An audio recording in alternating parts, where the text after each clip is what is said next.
ধরুন ঢাকার নিউ মার্কেটে একটি পারমাণবিক বোমা পড়ল। বলাই বাহুল্য, কর্মচঞ্চল শহরের ব্যস্ততা থেমে যাবে নিমিষের মধ্যে, ভস্ম হয়ে যাবে সবকিছু। একটি 1 মেগাটন শক্তিসম্পন্ন পারমাণবিক বোমা বিস্ফোরিত হলে আসলে ঢাকার কোথাও কি আপনি বেঁচে থাকতে পারবেন? ধরা যাক আপনি বিস্ফোরণ এলাকা থেকে অনেক দূরে আছেন, কিন্তু আপনি তাতেও কি আদৌ বাঁচতে পারবেন? এখন প্রশ্ন হচ্ছে, বিস্ফোরণ এলাকা থেকে আপনি কতটা দূরে থাকলে বাঁচতে পারবেন? 1945 সালে হিরোশিমা নাগাসাকির ঘটনা আমাদের কারো কাছেই অজানা নয়। ফ্যাটম্যান এবং লিটল বয়ের আঘাতে জাপানের এই দুটি শহরে প্রাণ হারায় প্রায় 2 লাখেরও বেশি মানুষ। তবে এখন যুগ বদলিয়েছে, উন্নত হয়েছে প্রযুক্তি, আর এই লিটল বয় বা ফ্যাটম্যানের চেয়ে শত গুণ বেশি শক্তিশালী পারমাণবিক বোমা ইতিমধ্যে পৃথিবীতে তৈরি হয়ে গিয়েছে। বর্তমানে পৃথিবীতে মজুদ পারমাণবিক বোমার সংখ্যা প্রায় 13,000-এরও বেশি। তবে দেখা যায় যে ঢাকা শহরের অন্তত কোনো জায়গাতে থাকলে আপনার বেঁচে থাকার সম্ভাবনা মোটেই নেই বললেই চলে। ধরা যাক উত্তেজনার জেরে কোথাও একটি পারমাণবিক বোমা বিস্ফোরিত হলো। মনে করুন একটি 1 মেগাটনের ওজনের একটি বোমা বিস্ফোরিত হলো।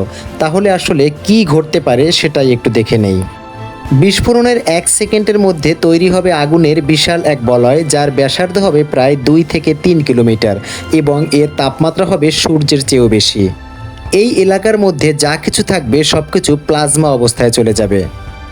অর্থাৎ নিউ মার্কেট, খামারবাড়ি, ফার্মগেট, তেজগাঁও, ধানমন্ডি এইসব এলাকা ভস্ম হয়ে যেতে সময় লাগবে 1 সেকেন্ডেরও কম।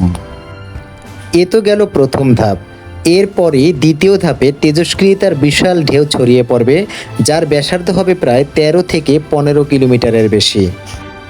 এই স্থানগুলোতে তাপমাত্রা এত বেশি থাকবে যে রাস্তা দিয়ে কোনো ব্যক্তি চলছে, হঠাৎ দেখবে সে জ্বলছে। অর্থাৎ এই ব্যাসার্ধের মধ্যে প্রায় মিরপুর, উত্তরা, খিলগাঁও এই সমস্ত এলাকা এই ব্যাসার্ধের আয়ত্তের মধ্যে থাকবে। তাহলে দেখা যাচ্ছে শুধুমাত্র ঢাকা সিটির, যদি মনে করেন ফার্মগেট বা নিউ মার্কেট এলাকার কথা আমরা চিন্তা করি, এখানে যদি একটি 1 মেগাটন শক্তিসম্পন্ন পারমাণবিক বোমা বিস্ফোরিত হয়, তাহলে শুধুমাত্র ঢাকা শহর নয়, বরং ঢাকার আশেপাশে যে অঞ্চলগুলো আছে এই সব অঞ্চলেও মানুষের বেঁচে থাকাটা হয়ে যাবে অসম্ভব ঘটনা। এই ব্যাসার্ধের মধ্যে থাকা মানুষগুলোর বেঁচে থাকার সম্ভাবনা একদম নেই বললেই চলে। এরপরে আসে তৃতীয় ধাপ। ভয়ঙ্কর ঝাঁকুনিতে কেঁপে উঠবে ঢাকা এবং তার পার্শ্ববর্তী অঞ্চল। আগুনের বলয়টি এত বেশি চাপ সৃষ্টি করবে যে শব্দের গতির চেয়েও দ্বিগুণ গতিতে উড়ে যাবে শহর। 20 কিলোমিটারের মধ্যে ধসে পড়বে সকল ভবন। দূরত্বের সাথে ঝাঁকুনি বা বিস্ফোরণের প্রভাব কমে আসলেও এইসব এলাকায় থাকা পেট্রোল পাম্পগুলো ঠিক যেন আগুনের মাঝে ঘি ঢালার মতো অবস্থা সৃষ্টি করবে। এ সময় তৈরি হবে মাশরুমের মতো মেঘ, কার্বন কণায় ছেয়ে যাবে সম্পূর্ণ বায়ুমণ্ডল। শুধু তাৎক্ষণিক বিস্ফোরণ নয়, পারমাণবিক বোমা হতে পারে লক্ষ লক্ষ মানুষের মৃত্যুর কারণ। কেন? কারণ আমরা ইতিমধ্যেই দেখেছি, যেখানে জাপানের হিরোশিমা এবং নাগাসাকিতে পারমাণবিক বোমা ফেলার 100 বছর পরেও আজও মানুষ পঙ্গুত্ব বরণ করছে বা প্রতিবন্ধকতা নিয়ে বা প্রতিবন্ধী হয়ে জন্মগ্রহণ করছে।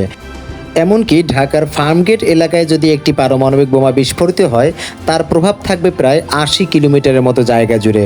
অর্থাৎ নরসিংদী এমনকি ভারতের আশেপাশে এলাকাগুলো পর্যন্ত ছেয়ে যেতে পারে এর তেজস্ক্রিয়তা। মানুষের তৈরি মরণাস্ত্রের হাতেই দেখা যাচ্ছে মানুষ এই সমগ্র পৃথিবীটাকে ধ্বংস করে দিতে পারে। ধরুন অলৌকিকভাবে এত কিছুর পরেও বেঁচে আছেন আপনি, কিন্তু আপনি কি দেখবেন? মনে হবে যেন এক জ্বলন্ত নরকের মধ্যে পড়ে আছেন। আশেপাশে হয়তো আপনার মতো আরও 2-4 জনকে মৃত্যু যন্ত্রণায় ছটফট করতে দেখবেন, কিন্তু সাহায্যের জন্য কোনো উপায় থাকবে না। কেননা এখানে আপনাকে কে সাহায্য করতে আসবে? নেই তো কোনো বিমানবন্দর, সব কিছুই তো ভস্ম হয়ে গিয়েছে। জাহাজ বন্দর বলেন, যাই বলেন, সব কিছু শেষ। এমনকি বিদ্যুৎও থাকবে না মোবাইলের ইন্টারনেট। এমনকি পার্শ্ববর্তী দেশ থেকে কেউ যদি সাহায্য করার চেষ্টা করে, সেটাও সম্ভব নয়, কারণ পারমাণবিক বোমার এই তেজস্ক্রিয়তার মাঝে কোনোভাবেই তারা শহরের মধ্যে ঢুকতে পারবে না। কার্বন কণার মেঘের জন্য সূর্যের আলো পৃথিবীতে আসতে পারবে না। শুরু হবে বৃষ্টি, কিন্তু এটা সাধারণ বৃষ্টি নয়, শুরু হবে অ্যাসিড বৃষ্টি। শুধু ঢাকা নয়, পার্শ্ববর্তী এলাকাগুলো ক্ষতিগ্রস্ত হবে। শস্য উৎপাদন প্রায় বন্ধ হয়ে যাবে। এ তো গেল মাত্র 1 মেগাটন ওজনের পারমাণবিক বোমার কথা, কিন্তু বর্তমান প্রযুক্তি বা বর্তমান বিশ্বে এর চেয়ে অনেক বেশি গুণ বা এর চেয়ে প্রায় 80 গুণ শক্তিধর পারমাণবিক বোমা ইতিমধ্যে তৈরি হয়ে গিয়েছে। আমাদের এই সুন্দর পৃথিবীটা আসলে মানুষের তৈরি এমন কিছু মারণাস্ত্র আছে যার মাধ্যমে যে কোনো মুহূর্তে ধ্বংস করে দেওয়া সম্ভব। আর পৃথিবীতে শুধুমাত্র রাশিয়া এবং যুক্তরাষ্ট্রের হাতেই এই পারমাণবিক শক্তি প্রায় 90% রয়েছে। দেশগুলো নিরাপত্তার দোহাই দিয়ে প্রতিনিয়ত তৈরি করছে একের পর এক শক্তিশালী পারমাণবিক অস্ত্র। বিশ্বের পরিস্থিতি এখন যেভাবে এগোচ্ছে তাতে পারমাণবিক যুদ্ধের আশঙ্কা একদমই অমূলক নয়। আর যদি একবার পারমাণবিক বোমা ব্যবহার শুরু হয় পৃথিবীতে, তাহলে পৃথিবী ধ্বংস হয়ে যেতে মাত্র 1 সেকেন্ড সময়ও লাগবে না। কারণ বর্তমানে যতগুলো পারমাণবিক বোমা পৃথিবীতে আছে সেটা দিয়ে পৃথিবীকে শুধু একবার নয় বরং কয়েকবার ধ্বংস করা সম্ভব। রাশিয়া এমন একটি দেশ যাকে আপনি যদি কোনো দেশ যদি আক্রমণও করে, তাকে যদি পারমাণবিক বিস্ফোরণের মাধ্যমে রাশিয়াকে সম্পূর্ণ ধ্বংস করে দেওয়া হয়, তাহলে রাশিয়া এমন স্বয়ংক্রিয় সিস্টেম করে রেখেছে যে তারা অটোমেটিকভাবে সারা পৃথিবীর প্রতিটি জায়গায় তাদের পারমাণবিক বোমাগুলো বিস্ফোরণ হয়ে যাবে। অর্থাৎ রাশিয়ার কথা হচ্ছে এই পৃথিবীর মানচিত্রে যদি রাশিয়া দেশটি না থাকে তাহলে অন্য কোনো দেশ থাকবে না। বর্তমানে সবচেয়ে শক্তিশালী পারমাণবিক বোমা রয়েছে রাশিয়ার হাতে, যাকে বলা হয় জার বোমা। এই বোমা লিটল ম্যান বা ফ্যাটম্যানের চেয়ে প্রায় 1000 গুণ শক্তিশালী।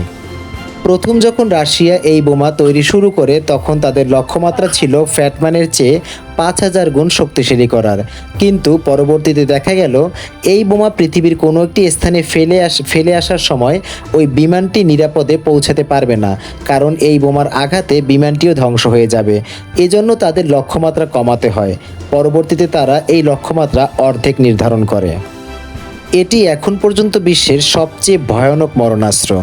শুধুমাত্র একটি জার বোমার দ্বারা সমগ্র বাংলাদেশটাকে নিমিষেই ধ্বংস করে দেওয়া যায়। 2022 সালে রাশিয়া ইউক্রেন আক্রমণ করলে সবাই ভেবেছিল 2-4 দিনের মধ্যে ইউক্রেন শেষ হয়ে যাবে বা এই যুদ্ধ থেমে যাবে, কিন্তু এখন পর্যন্ত প্রায় 3 বছর ধরে এই যুদ্ধ চলমান রয়েছে। সুতরাং এখানে যে ইউক্রেন বিভিন্ন দিক থেকে অনেক বেশি শক্তিশালী হয়ে উঠেছে বা যুক্তরাষ্ট্রের সহযোগিতায় তারা এখনও সক্ষমতার সাথে যুদ্ধ পরিচালনা করে যাচ্ছে। সেক্ষেত্রে রাশিয়া নিজেদের অস্তিত্ব ধরে রাখার জন্য কিংবা যুদ্ধে জয়লাভের জন্য যে কোনো মুহূর্তে পারমাণবিক অস্ত্রের ব্যবহার করতেই পারে। ইতিমধ্যে রাশিয়া তাদের জার পারমাণবিক বোমার পরীক্ষামূলক বিস্ফোরণ ঘটিয়েছে।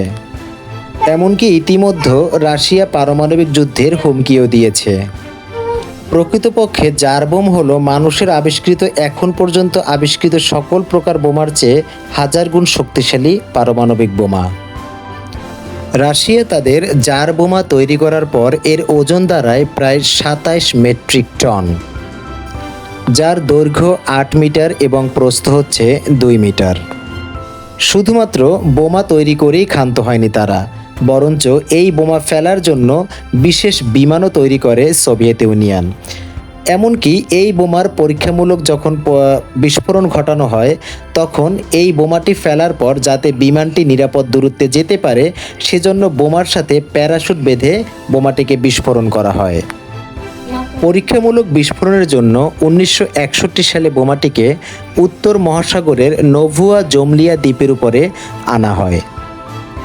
একটি পর্যবেক্ষণ বিমান এই বোমাটিকে ফেলার জন্য বা ফেলার সময় সকল কিছু ভিডিও এবং ছবি তুলতে থাকে এবং এই বোমাটিকে ভূমি থেকে প্রায় 10.5 কিলোমিটার উপর থেকে প্যারাশুটের মাধ্যমে মুক্ত করা হয় এবং বোমাটি ভূপৃষ্ঠ থেকে প্রায় 4 কিলোমিটার উপরে বিস্ফোরণ হয়ে যায়।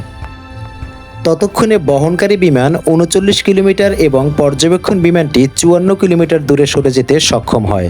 তা সত্ত্বেও এর বিস্ফোরণের শক ওয়েভ এই বহনকারী বিমানটিকে প্রায় 1 কিলোমিটার পর্যন্ত ভাসিয়ে নিয়ে যায়, যদিও বিমানের কোনো ক্ষয়ক্ষতি বা এর মধ্যে থাকা মানুষের কোনো প্রকার প্রাণহানির ঘটনা ঘটেনি।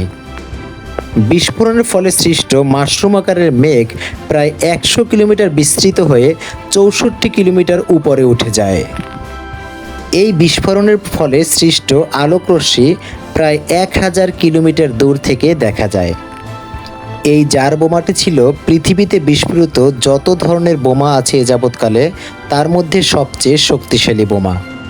প্রিয় বন্ধুরা, আসলে আমরা যেভাবে বর্তমান বিশ্ব পরিস্থিতি যেভাবে এগোচ্ছে তাতে যে কোনো মুহূর্তে হয়তোবা পারমাণবিক যুদ্ধ সংঘটিত হতে পারে।